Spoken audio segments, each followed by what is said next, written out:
네, 반갑습니다.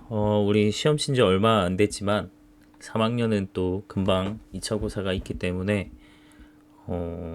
지금 아주 밤늦은 시간인데요. 그래도 조금 빨리 올려줘야겠다는 생각에 좀 조급한 마음이 들어서 한번 찍게 됐습니다.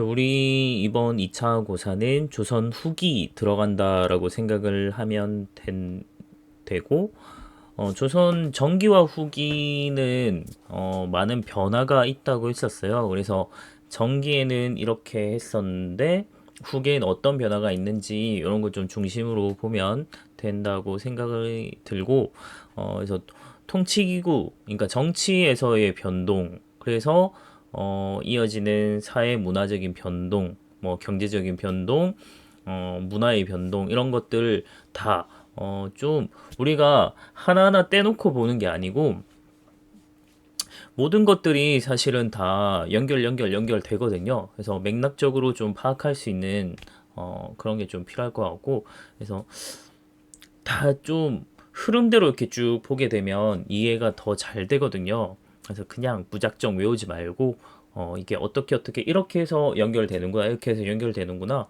그런 것들을 중점적으로 좀 봤으면 좋겠습니다. 자, 늘 시작은 정치사입니다. 그래서 통치기구의 변화를 한번 볼 텐데, 조선의 원래 정치, 최고의 국정을 총괄하는 기구는 의정부였죠. 의정부. 그리고 행정 실무를 담당하는 육조. 그래서 의정부와 육조가 조선의 원래 정치에선 가장 중요한 기구라고 볼 수 있는데, 근데 이제 양난을 거치게 되면서 이제 외란 때 만들어졌던 이 비변사가 결국은 호란을 거치고 오랫동안 이제 전란을 거치게 되면서 하나의 원래는 임시 회의 기구였는데 상설화되면서 문제가 되는 거죠. 그래서 한번 보면, 자, 비변사라고 하는 건 원래 국방과 군사 문제를 논의하던 임시회의 기구입니다. 임시회의 기구였지만 양난을 겪으면서 조직이 확대 개편돼서 국가의 주요 정책을 논의하고 결정하는 최고의 이제 국정을 총괄하는 기구로 탄생이 된 거고, 문제는 요걸 세도 정치랑 연결시켜서 한번 생각을 해보면 될 것 같아요. 세도 정치가 소수의 가문 이 이제 권력을 독점하는 형태잖아요. 근데 이 비변사에서 권력을 모두 다 독점을 하고 있으니까 이 소수의 가문이 이 비변사만 딱 잡고 있으면 나머지 권력을 독점하기에 굉장히 유리했다는 겁니다. 그래서 세도 정치할 때 이 비변사의 요직을 전부 다 소수의 가문이 차지하는 이런 상황이 나타나거든요. 그래서 이 비변사가 모든 국정을 총괄하게 됐다는 점을 좀 연결시켜서 생각을 해두면 좋겠습니다. 자, 그 다음에 군대, 조선은 원래, 직업 군인이 없었죠. 그래서 제대로 된 군인이 실제로 전쟁이 일어났을 때 제대로 대비가 안 된 그런 점 때문에, 직업 군인을 편성을 한 거죠. 그것이 훈련 도감이었고, 삼수병 체제였습니다. 포수, 사수, 살수, 이렇게 세계 삼수병이 주축이 되었다. 뭐, 그것까지는 정확히 모른다고 해도 우리가 기억할 건 직업 군인. 이 등장을 했다는 점입니다. 그리고 차례차례 뭐 어영청, 총융청, 금이영 또 뭐 수호청 이렇게 해서 5군령 체제로 정비가 되었다라는 점입니다. 다음 지방군은 속오군이라고 해서 일종의 이제 예비군 성격의 이런 것도 또 구성을 했다. 그래서 나름의 이제 오랜 전란을 거치게 되면서 전쟁에 대한 대비를 좀 하게 되는 상황이었다 생각을 해두면 되겠고요. 그리고 책에는 너무나도 간단하게 이렇게 나와 있지만 제도의 개편, 수치 체제의 개편이라고 하는 부분은 우리가 좀 자세히 봐야 되는 부분인 거죠. 자, 일단 우리가 기본적인 세금이라고 하는 건 전세, 공납, 역 이렇게 좀 볼 수 있는데 전세 같은 경우는 원래는 이제 수확량의 한 10분의 1 정도 토지세입니다. 전세는 밭전자예요. 그래서 수확량의 한 10분의 1 정도 되는 걸 세금으로 걷어갔는데 그렇게 걷어가다 보니까 좀 부족한 거예요. 그러니까 농민들의 부담이 너무 큰 거죠. 그래서 풍흉에 상관없이 이제 1결당 딱 4두로 고정을 하는 영정법을 인조 때부터 시행을 했다 정도 기억을 해두면 되겠고요. 그리고 공납 같은 경우는 공납은 특산물을 직접 구해다 바쳐야 되는 그런 번거로움도 있었고요. 그리고 이 방납의 폐단이라고 해서 이 공납을 막는 그런 이제 관리들의 장난질이 좀 있었단 말이죠. 이걸 해결하기 위해서 강해군 때 대동법이란 걸 시행을 하게 되면서 기존의 특산물을 직접 구해다 바치는 게 아니고 쌀이나 아니면 화폐나 뭐 이런 걸로 아니면 옷감으로 대신할 수 있도록 내게 했던 게 대동법이었고요. 그리고 중요한 거는 기준이 바뀌었다고 했잖아요. 원래 이제 공납의 기준은 각 호입니다. 그러니까 각 집집마다 이렇게 부과되는 형태였는데 이제는 토지가 기준이 돼요. 그래서 토지를 가진 자만 세금을 내도록 바뀐 겁니다. 그래서 지주에게만 이제 주어진 거죠. 그래서 농민들의 부담을 당시로서는 좀 줄일 수 있는 사항이었는데 문제는 지주들의 반발이 굉장히 심했습니다. 왜 우리가 내야 되냐 이런 것 때문에 그래서 강해군이 처음 이제 시행을 했을 때 경기도에서 이제 먼저 시행을 했고요. 이게 전국적으로 확대되는데 정확히 100년 정도 걸립니다. 100년. 그래서 그렇게 된 부분에는 이 지주들의 반대가 있었다라는 거 연결시켜두면 되겠고요. 그 다음 역은 이제 노동력 제공하는 거죠. 그래서 요역은 뭐 그렇다 치고 군역이라고 하는 게 좀 문제가 됐는데 군대 가기 싫어요. 그래서 군대 가는 대신에 포를 걷는 제도. 그래서 이걸 방군 수포제라고 하는데 이게 원래는 불법이었지만 하나의 세금처럼 굳어지게 돼요. 그래서 실제로 군대 가는 것보다 세금을 포를 걷는 옷감을 걷는 이런 게 됐는데 원래는 2필 정도 이렇게 걷었는데 그걸 이제 1필로 줄여준 게 균역법이죠. 여기 이제 영조 때 시행을 했다 정도 연결시켜두면 되겠습니다. 자, 비변사가 어마어마하게 모든 걸 독점했다. 자, 그 다음 붕당. 조선 때 우리 조선 정기할 때 붕당이 어떻게 생겨났고 그리고 어떻게 구성이 됐고 뭐 초반에 이제 이 붕당 정치가 동서로 이제 분당이 되고 뭐 이 정도까지만 했었습니다. 그리고 요 당시 전기 때까지만 해도 서로 뭐 죽이네 사네 이렇게 하고보다는 그냥 상호 비판과 견제를 하는 아주 우아하게 서로 학문에 대한 뭐 의견이 다른 거 이런 것도 이제 서로 이제 수용하고 이런 형태로 좀 이루어지는 형태였는데 문제는 조선 후기에 오면서 예송이라고 하는 것과 그리고 황국이란 걸 거치게 되면서 붕당이 완전히 변질되게 된 거죠. 그래서 예송이 2번 있었고 황국이 한 3번 정도 있었다. 우리 이렇게 연결시키면 되는데요. 자, 일단 예송이 무엇인가라고 했을 때 예송은 말 그대로 예를 둘러싼 논쟁이라고 하는 건데 요 대상은 서인과 남인의 정치적인 대립이었어요. 근데 이게 표면적인 건 예를 둘러싼 논쟁이지만 실제 근본적인 논쟁이 됐던 부분은 효종의 왕권 정당성을 인정하느냐 하지 않느냐를 둘러싼 논쟁이기도 하다. 이게 이제 근본적인 문제였다라고 좀 봐야 될 것 같아요. 자, 효종 요게 현종 때 일어난 겁니다. 효종의 아들이었던 현종 때 일어난 거고 이 효종이 왜 왕권 정당성이 문제가 되냐면 얘는 적장자가 아니에요. 원래 왕위를 잇게 되는 건 적장자여야 하는데 효종은 인조의 차남이었죠. 차남. 자, 장남이었던 소현세자는 죽었죠. 그래서 차남이었던 효종이 있게 됐기 때문에 이게 적장자가 아니라서 왕위를 이었지만 왕권 정당성을 인정하느냐 하지 않느냐 이걸 가지고 싸웠다는 겁니다. 우리는 잘 이해가 가지 않겠지만 자, 어쨌든 1차 예송 논쟁 같은 경우는 효종이 죽었어요. 그러니까 현종 때입니다. 아빠가 죽은 거예요. 근데 자이대비라는 사람이 왕실의 가장 큰 어른이었습니다. 이 사람은 누구냐면 인조의 비예요. 비. 인조의 이제 계비였기 때문에 근데 현종의 입장에서는 요 사람이 할머니예요. 할머니. 조모거든요. 조모. 그래서 계비라서 계조모가 되는데요. 계모처럼 계조모 할머니입니다. 계할머니가 되는 것인데 근데 문제는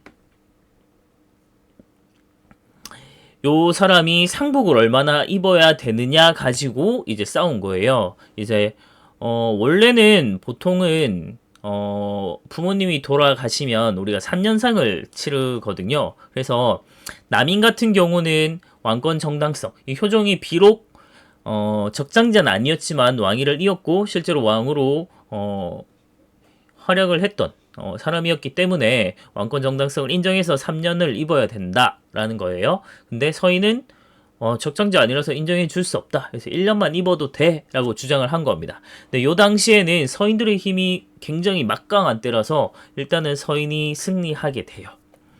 그래서 1차는 서인이 승리하게 됐고 그 다음 2차 때는 이번에는 효종 B가 죽었습니다. 그래서 현종 입장에서는 어머니고요.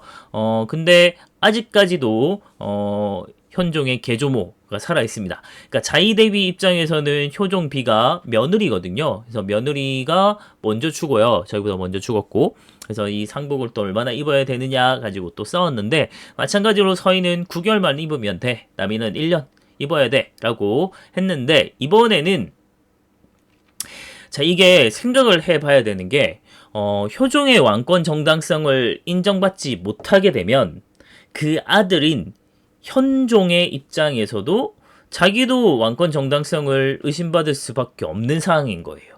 그래서 이번에는 기어코 남인의 손을 들어주게 됩니다. 그래서 2차 때는 남인이 승리했다. 그래서 서남 이렇게 이어진다라고 생각을 하면 되고요.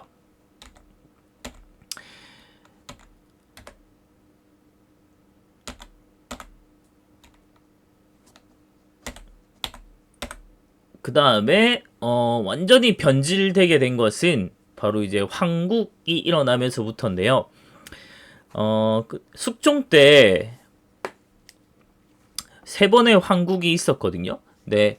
그래서 우리가 간단하게만 생각하면 지금 예송이 서남 2차 때 이제 남인이 이긴 상황이었어요. 근데 황국이라고 하는 건 국면이 그러니까 전국이 완전히 전환된다, 뒤집힌다는 뜻입니다. 그러면 지금 남인이 이제 전국을 주도하고 있는 상황에서 한번 뒤집혔다는 거예요. 그러면 반대편인 서인이 다시 정권을 잡게 됐다는 얘기예요. 그러면 1차, 2차, 3차가 있었으니까 1차 때는 서인이 한번 다시 잡게 됐고 그 다음 2차 때는 다시 남인이겠죠? 그래서 그 다음 마지막 3차는 다시 서인으로 넘어오는 이런 과정이에요. 그래서 이 과정에서 결과적으로 승리한 사람은 서인이었다. 그래서 우리가 예송부터 연결시켜서 생각해두면 간단해요. 서남, 서남서 이렇게 넘어온다고 생각을 하면 되고 그래서 서인이 마지막 권력을 장악하면서 이번에는 남인들을 완전히 다 숙청을 해버리는 겁니다. 다시는 우리랑 붙지 못하도록 완전히 이제 서인들이 모든 걸 독점하는 상황이 벌어졌고 자 그러면서 이제 특정 붕당의 권력을 독점하는 일당 전제화라는 게 이루어지면서 자기들끼리 또 이제 서인 안에서 노론과 서론으로 좀 분화되는 이런 상황이 이루어지긴 합니다. 물론 이제 요거는 남인에 대해서 어떻게 처리할 거냐 가지고 좀 이렇게 나눠지게 되었다라고 보면 되고요. 그 중에 우리가 또 조금만 더 자세히 보게 되면 이 노론 중에서도 시파와 벽파 이렇게 좀 나뉘거든요. 자, 요거는 사도세자 생각을 하면 됩니다. 자, 사도세자 같은 경우는 자, 시파 같은 경우는 사도세자를 조금 이해해주자. 사도세자에 대해서 좀 동정표를 주는 입장이었다면 벽파 같은 경우는 사도세자를 무조건 때려 죽이자라고 주장했던 파라고 이렇게 보면 됩니다. 그래서 우리가 물론 이제 그것까지는 잘 다루지 않아서 제가 수업 때도 그렇게 막 자세히 얘기하진 않았지만 그냥 헷갈릴까봐 네, 이거는 그냥 상식적으로 알아두면 좋겠습니다.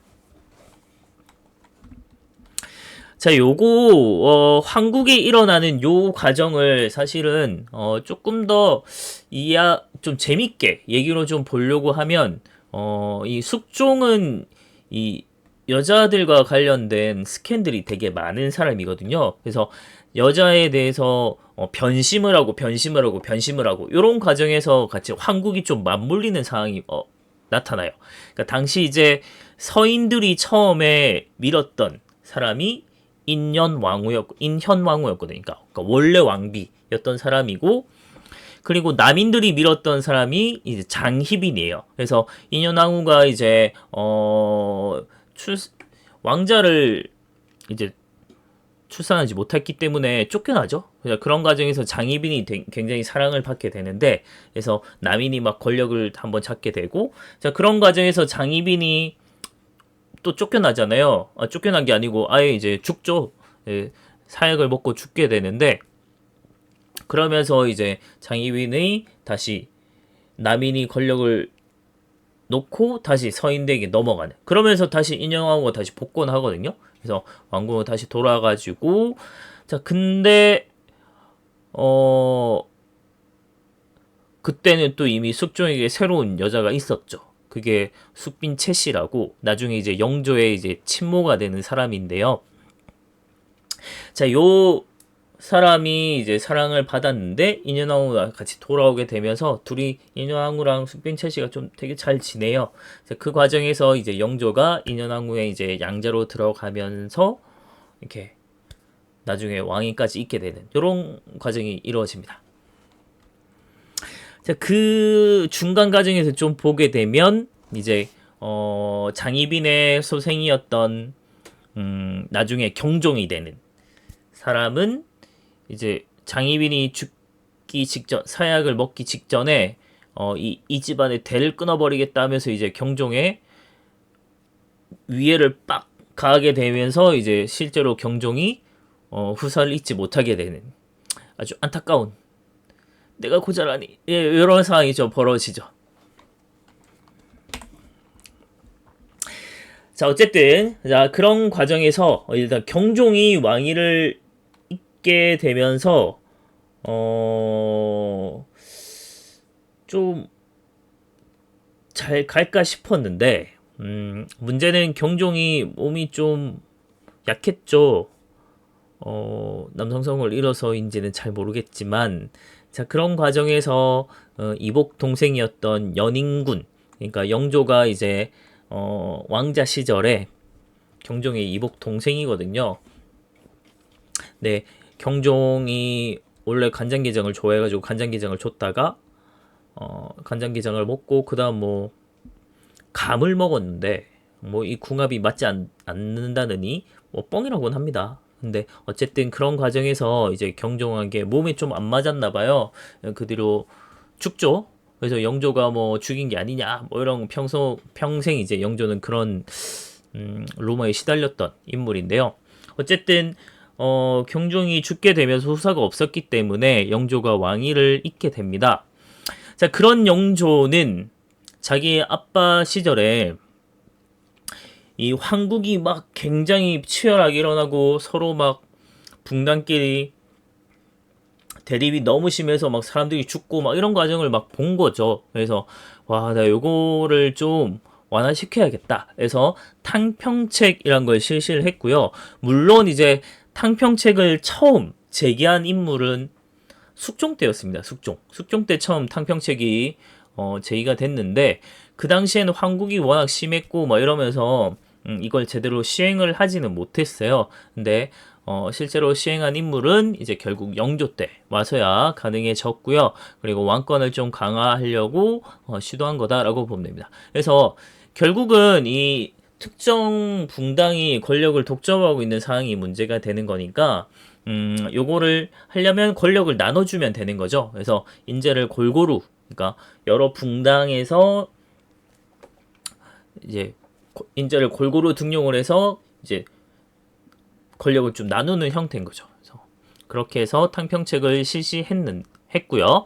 그 다음에 붕당에 되게 원인이 됐던, 처음 나뉘게 된 계기가 이조전랑직이었잖아요. 그래서 얘가 갖고 있는 권한이 워낙 많았기 때문에 이 이조전랑의 권한을 약화시켰고, 그리고 붕당의 세력 기반이었던 서원들을 다 정리하는, 다는 아닙니다만 많이 정리를 했습니다. 그 다음 균역법 실시했고요. 그 다음 영조의 여러 정책 중에 노비종모법을 시행을 했습니다. 자, 조선 정기 때는 일천즉천법이라고 해서 부모 중에 한쪽이라도 그 핏줄이 천민의 피가 섞여 있다면 그 자식은 무조건 천민이 되는 그런 구조였죠. 근데 이제는 영조 때는 노비 종모법이란 걸 시행을 해서 종모 엄마의 신분을 따르게 되는 겁니다. 그래서 아빠가 어쨌든 천한놈이든 뭐 양반이든 상관이 없어요. 엄마의 신분을 따른다라는 겁니다. 그러면 일천즉천법 하는 때보다 노비종모법을 하게 되면 이건 뭐 단순하게 그냥 생각만 해보자면 아무래도 이제 천민이 되는 숫자가 줄게 되겠죠. 그래서 결국은 이런 걸 통해서 농민들의 숫자, 그러니까 농민이 아니고 평민들의 숫자를 확보를 해서 이제 국가 재정을 또 확보하고자 한 거, 국가 재정을 좀 늘리고자 했다라는 걸 보면 됩니다. 왜냐면 노비는 세금을 안 내잖아요. 사람이 아니니까. 우리 이제 요 정도 알잖아요. 하도 많이 얘기해서. 그래서 평민들이 세금을 다 내는 거니까 일반 평민들을 늘려서 숫자를 확보를 해서 국가 재정을 좀 늘리고자 했다라는 걸 볼 수 있고요. 청계천을 정비한 게 요때이기도 합니다.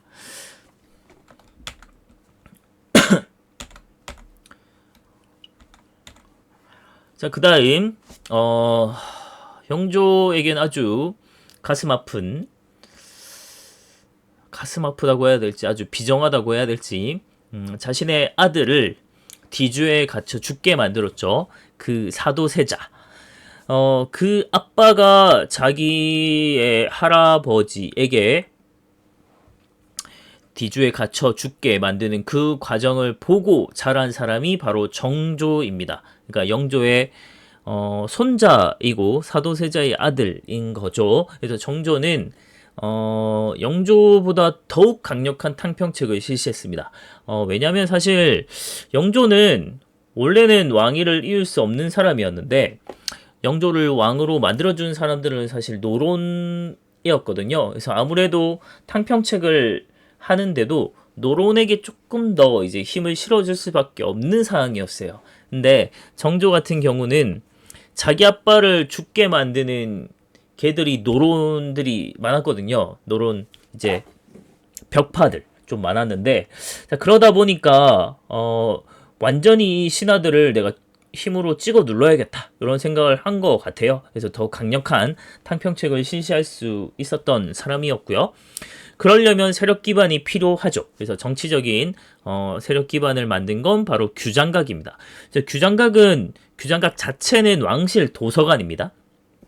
근데 요거 설치해서 여기에서 자기 정책 기반이나 이런 것들을 좀 마련하려고 했고, 그리고 초기 문신제라는 걸 시행을 하면서 기존의 하급 관리나 그리고 되게 젊은 관리들을 자기가 이제 인재를 뽑아가지고 재교육을 시키죠. 자기가 직접 교육시켜서 자신의 세력 기반으로 삼았다.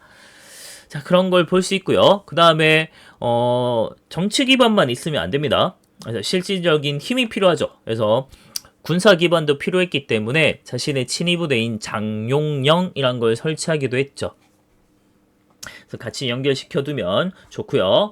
자, 그 다음에 수원화성을 만들기도 했습니다. 제가 여러 답사를 다닌 곳 중에서 굉장히 좋아하는 곳 중에 하나가 이 화성입니다. 그래서 저기 제가 PPT에도 그림을 넣어뒀는데요. 저기 이제 화성에 이제 제가 아주 좋아하는 야경이 아주 뛰어난 그런 성 중에 하나입니다. 아, 멋지죠? 저기 실제로 보면 밤에 야경 보면 진짜 예쁩니다. 나중에 이제 한번 수원화성은 꼭 가서 보시고, 수원에 갈비도 유명하니까 갈비도 먹고, 그리고 왕갈비 통닭 이런 것도 좀 드시고 좋습니다. 자, 어쨌든 요 화성을 건설할 때 정약용의 거중기가 사용이 됐다 이런 것도 상식적으로 알아두면 좋을 것 같고요.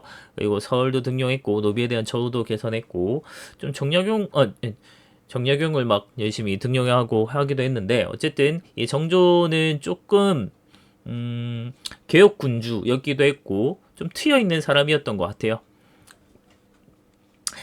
자, 그리고 좀 생각을 또 해야 되는 게 신해통공이라고 해서 금난정권이란 걸 이제 시전상인들이 갖고 있었잖아요. 그래서 금난정권 때문에 난전을 막 금할 수 있는 그런 권리를 시전상인들이 갖고 있다 보니까 기존의 난전들이 너무나도 좀 많이 없어지게 됐고 억압을 받게 된 겁니다. 그래서 시전 상인들이 독점을 하는 상황이 벌어졌는데 결국은 이 소수의 이제 시전 상인들이 상업을 다 독점을 하게 되면 일반 소비자들 입장에서는 농민들 입장에서는 되게 불리합니다.